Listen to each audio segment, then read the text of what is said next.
हर हर महादेव। देवों के देव महादेव जी के चरण में प्रणाम करती हूँ, मेरा प्रणाम स्वीकार हो। माता गौरा पार्वती के चरण में प्रणाम करती हूँ, मेरा प्रणाम स्वीकार हो। गणपति ललना के चरण में प्रणाम करती हूँ, मेरा प्रणाम स्वीकार हो। अपने से बड़े को चरण में प्रणाम करती हूँ, मेरा प्रणाम स्वीकार हो। सब देवी देवताओं के चरण में प्रणाम करती हूँ, मेरा प्रणाम स्वीकार हो। सब गुरु भाई बहनों के चरण में प्रणाम करती हूँ, मेरा प्रणाम स्वीकार हो।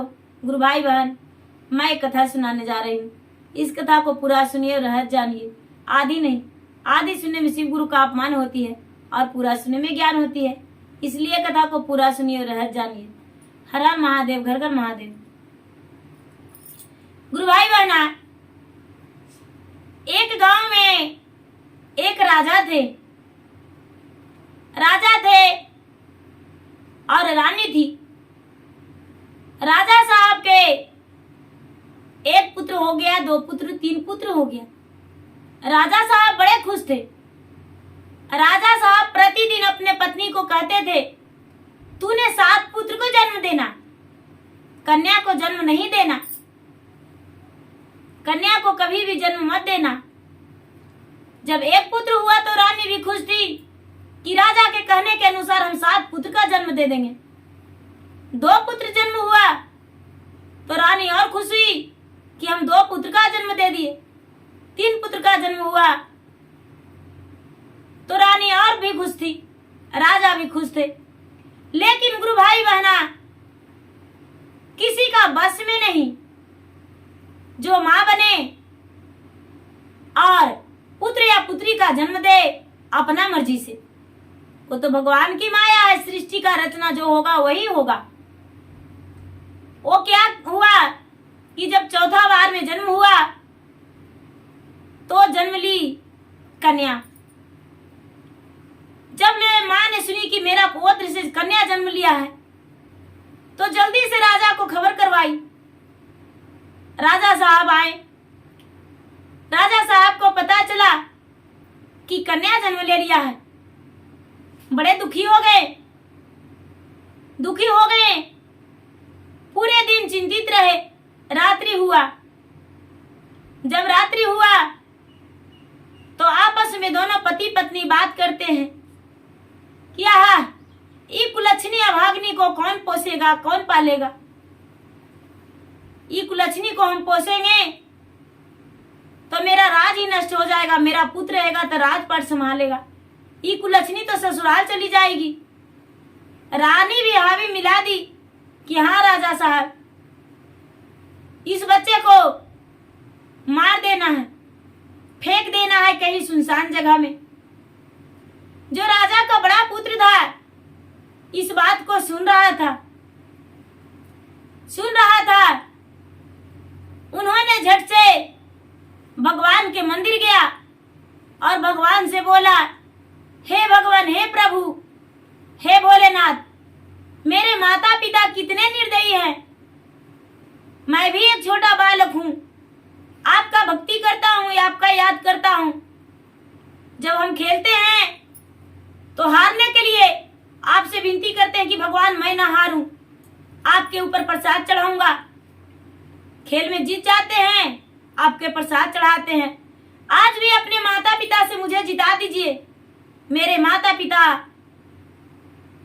मेरा बहन को मारना चाहते हैं। एक नन्ही सी गुड़िया तो जन्म ली है, बहुत सुंदर दिखती है भोलेनाथ, मैं क्या करूं, मेरे पास कोई उपाय नहीं है। भोलेनाथ ने कोई मदद उसे नहीं की। उस वक्त बेचारा मंदिर से आ गया, रात्रि में बैठ के रोता रहा। माता पिता सो गए। बच्चा ने क्या किया कि माँ के पास चला गया और जाकर नन्ही सी बच्ची को, एक दिन का जो जन्म लिया और बच्चा, उस बच्चा को लेकर उसका भाई निकल गया घर से। भाई निकल गया घर से और चलने लगा। फूटलई करमिया रामा, जन्म लिहले बहिनी आजी। फूटलई करमिया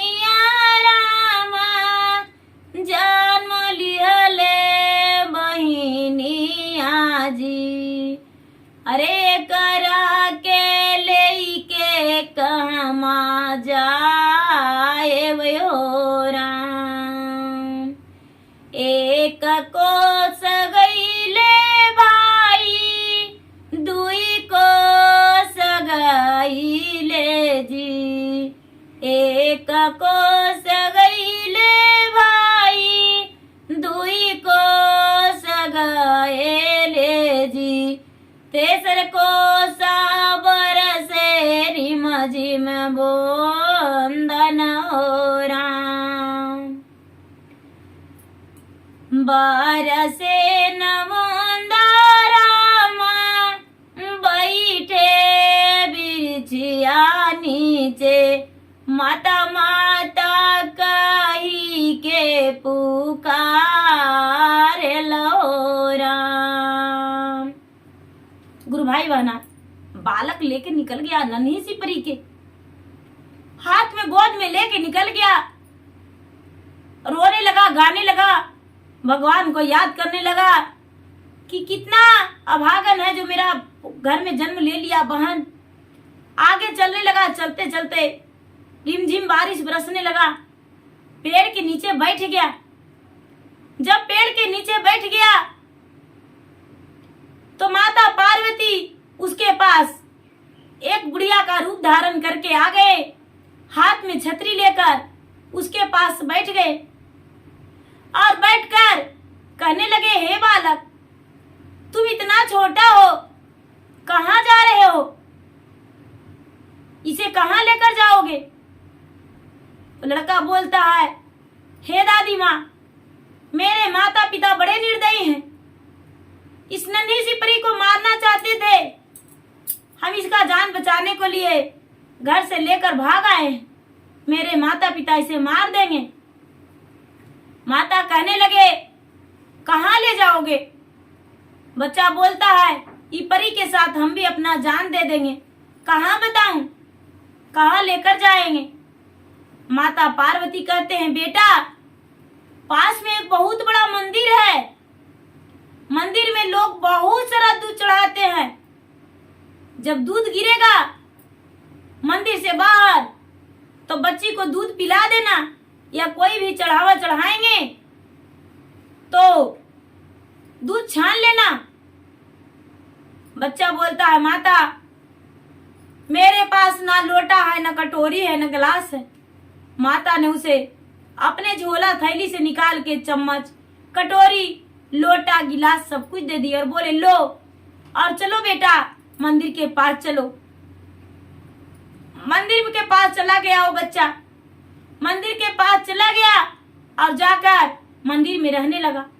ये बच्चा जो फल चढ़ता था वो बच्चा खाने लगा और अपना बहन के प्रतिदिन मंदिर में दूध ढराता था।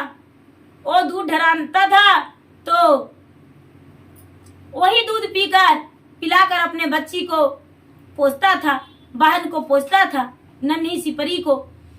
धीरे धीरे धीरे धीरे गुरु भाई बहना, भाई और बहन दोनों उसी मंदिर में पोसा पला के बड़ा होने लगा। इधर बच्चा को निकलते ही राजा का दूसरा पुत्र और तीसरा का मृत्यु हो गया। राजा निसंतान हो गया। राजा को कोई भी नहीं रहा। राजा दुखी रहने लगा। राजा दुखी रहने लगा, लेकिन गुरु भाई बहना, वो बच्चा मृत्यु नहीं हुआ था, नाम का मृत्यु हुआ था। भगवान भोलेनाथ स्वयं उसी मंदिर में चारों भाई बहन का एक ही जगह कर दिए। किसी को, राजा को इस बात को पता नहीं चला। चारों भाई बहना अपना मंदिर में रहने लगे और मंदिर में रहते रहते अपना गुजर बसर उसी चढ़ावे से करते थे। एक दिन का बात है कि राजा साहब के द्वार पे ऋषि मुनि आए भिक्षा मांगने को लिए। जब भिक्षा मांगने को लिए आए तो राजा बड़े दुखी थे। ऋषि मुनि पूछे, हे राजन, तूने इतना दुखी क्यों हो? तूने तो हरा भरा हमेशा हरकित मन रखता था, अपने होठों पे मुस्कान रखता था। आखिर क्या कारण है जो तू इतना दुखी रहते हो? राजा बोला, क्या बताऊं, मेरा एक पुत्र जन्म लिया, दो पुत्र, तीन पुत्र, एक कन्या। मेरा कन्या जो थी कुलच्छनी जन्म ली। कुलक्ष्मी जन्म ली। जन्म लेते ही पता नहीं मेरा बेटा कहाँ चला गया, वो कन्या भी कहाँ चली गई कोई पता नहीं। लेकिन दूसरा बेटा तीसरा बेटा भी, वो भी इसका मृत्यु हो गया। मेरे पास एक भी संतान नहीं रहा। मेरा कन्या कुलक्ष्मी जन्म ली थी। ऋषि मुनि कहते हैं, हे राजन, तूने बिल्कुल मूर्ख था। कन्या कभी कुलक्ष्मी नहीं होती है। कन्या तो घर के लक्ष्मी होती है।